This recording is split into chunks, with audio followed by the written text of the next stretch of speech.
this would be the most Howie thing ever.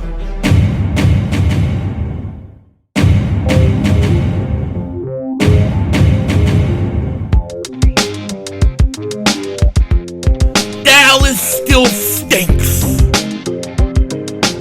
You might the way I kick Dingbat here, and welcome to Cowboys arrest season, where you know something's gonna go down to screw up the Cowboys. It always happens. But the Eagles, not them. The Eagles are always looking to get better. They're always planning on something. And I think Howie Roseman has a surprise up his sleeve for us.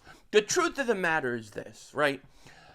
In today's football, in the NFL, especially for fans of football, the off-season isn't when the players stop playing football. It isn't after the Super Bowl.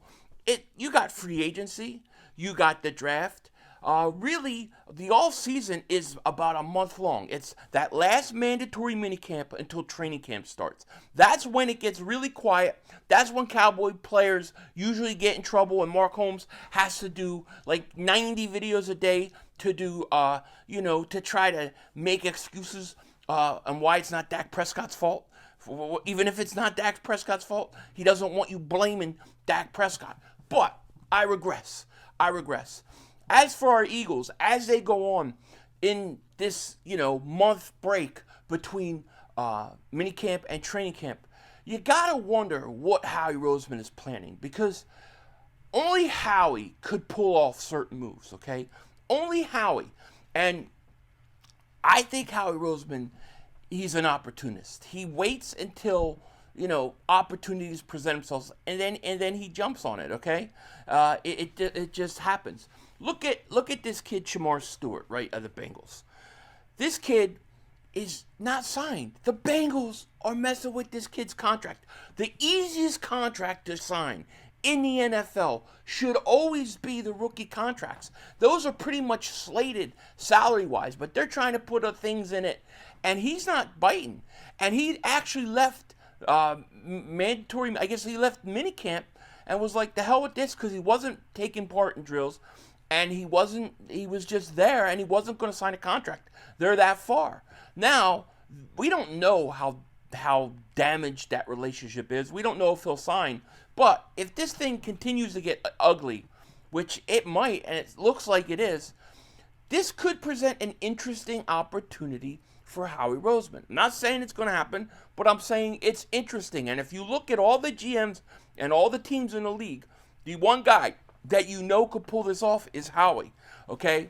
And so, to me, it's an interesting situation. And I got to say this. Why is it always the Bengals? Like I've never seen a team have so many problems. Always. And I'm not talking about just the recent Bengals teams, but like 10, 15, 20 years ago, they always seem to have problems when it comes to money and paying guys. It's never easy. And now they're giving their first-round pick problems. All right? Adam Schefter wrote this. Cincinnati's unsigned first-round draft pick, Shamar Stewart, now has left mandatory minicamp, per source. Stewart has been attending team activities, but without a signed contract with the Bengals, asking for certain clauses no longer.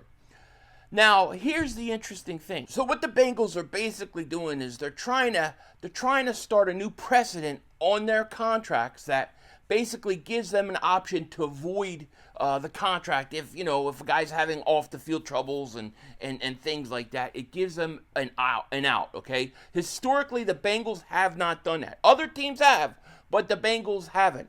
And Shamar Stewart and his agent don't want to be the first Bengal first-round pick to set that precedent for everybody else. So he doesn't want that stuff in there and to be the first-round pick of a Bengal to have it in there. So I don't know where this is going to go, okay?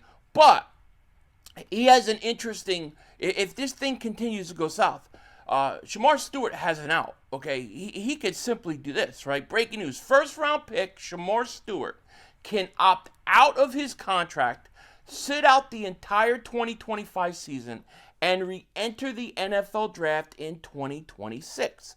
Pound Bengals, pound Shamar Stewart. That comes from NFL rumors. So if this thing goes or gets bad enough, he just could tell the Bengals, I'm done. I'm just going to sit out the season, I'm going to re-enter the draft next year and go somewhere else, okay? Which, if you're the Bengals and he pulls that card and he says that's what he's going to do, at what point do you just trade him? You trade him to not lose that first round pick, because the Bengals risk losing that first round pick for nothing, getting nothing for it, okay? What if at that point Howie Roseman comes back to the Bengals and says, "Hey, listen, we'll give you a third round pick. It's better than nothing. You ain't getting nothing else for him. You're gonna lose him, or a second round pick." The Eagles got the draft capital next year to pull something like this. Look, I wouldn't give a first round pick up for him, but I would a second. If I could get a first round pick on a second round pick value with that 5th-year option, because he still technically is drafted in the first round, if you could pull a trade, I would do it. I mean, the Eagles, we talk about adding depth to that defensive line. Well, this kid's got tremendous talent. And I would assume that the Bengals will figure this out eventually, but it is the Bengals, and you never know how somebody is going to react. I mean, this kid is absolutely, getting frustrated with this whole thing. So, to me, that would be such a Howie Roseman move, to go and get this kid. I mean, if you're the Bengals and the kid's about to enter the draft, again, you're going to lose a first-round pick, you're going to get no compensation, and you're going to basically be stuck. Why wouldn't you take a second-round pick for him, a compensation, and just get on with it, get out of the situation? I mean, I don't know. I think it's a great opportunity for the Eagles to be very, very sneaky if Howie Roseman chooses to. And then this gives you another defensive end to play on that line, which we know, of course, the Eagles could use that depth going forward. This is something that, look, I don't expect it to happen. I expect the kid wants to get paid, and he doesn't want to re-enter the draft, because if he re-enters the draft, probably he may not go in the first round. What if he went and opted out and then got redrafted by the Bengals?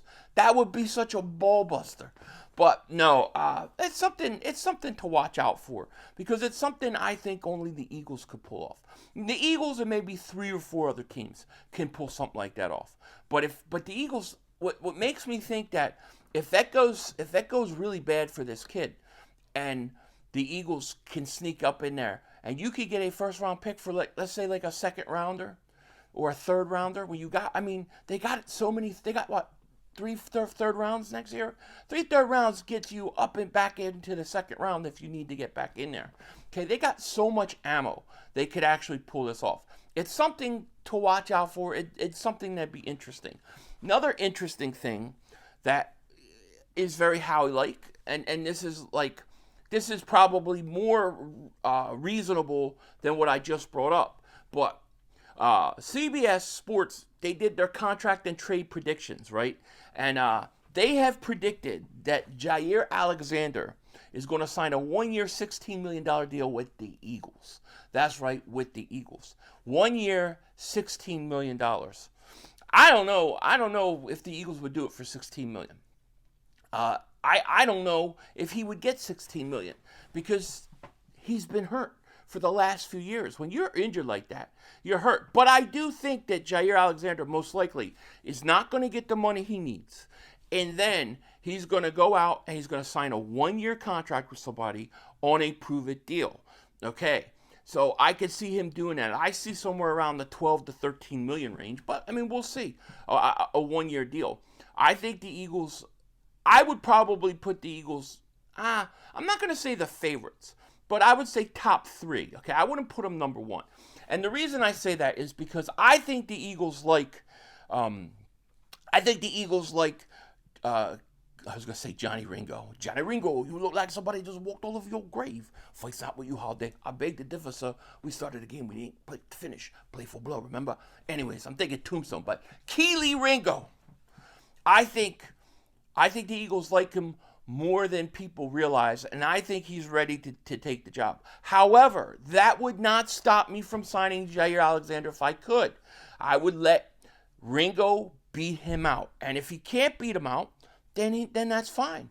But if he can, he can. And maybe the health of Alexander is going to be a big problem. But if you sign him on a 1-year deal, I think the way you could do it in a way that isn't going to kill you. It just really depends, and I've said this before, on what do the Eagles think about Kelee Ringo. I think they like him more than people think. However, I do think that the depth and the ability to get a guy like that this point in the year to bring in and compete at that position is a good thing for the Eagles. So we're going to have to see. But these are some interesting things, 2 interesting things to watch heading in the next month in the training camp, besides watching the Cowboy players get all rested. That's a whole nother thing. We'll see. Hey, if there's anything you would like me to do a video on, like within the next few weeks, let me know. Put it in the comment section. This time of year, there's things maybe I forget to talk about. Maybe you want me to talk about a center. Maybe you want me to talk about the tight ends. Whatever. Let me know. With that said, take care. Talk to you later. Of course, don't be a dingbat. Remember, it's Howie Vision, baby. We're all just living in it.